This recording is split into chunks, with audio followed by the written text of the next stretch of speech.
Kita beralih ke sektor pariwisata. Pemirsa, menjelang libur Natal dan Tahun Baru, sejumlah biro perjalanan atau travel agent di Kota Palembang mengalami peningkatan penjualan paket perjalanan atau produk wisatawan tumbuh hingga 80%.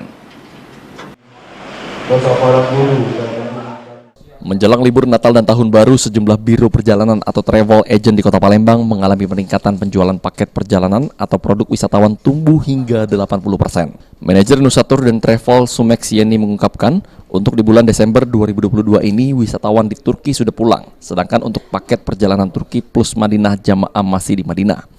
Pada tanggal 29 Desember mendatang, paket perjalanan di 3 negara yakni Singapura, Malaysia, dan Thailand.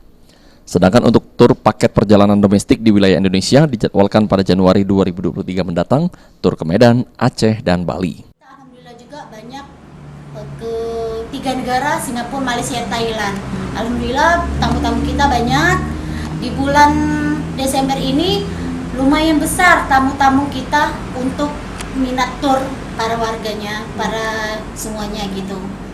Oke, itu tur untuk di luar negeri, Bun. Ini untuk tur untuk di Indonesia sendiri gimana, Lu? Untuk di Indonesia, kebenaran kita di Indonesia untuk domestiknya kita belum. Tapi kita di planning kita di Januari udah tur ke Medan, Aceh, Bali, dan banyak sih yang untuk di Januari tahun depan.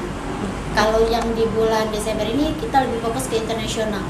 Untuk sebelum Nataru ini sebelumnya dibandingkan itu gimana, Bun? Berapa persen kira-kira?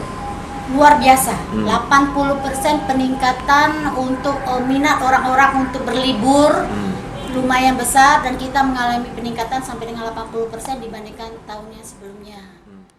Sedangkan untuk harga tiket paket perjalanan tur dan travel, Nusatur Sumex mengikuti kebijakan pemerintah, mengingat harga bahan bakar minyak yang mengalami peningkatan.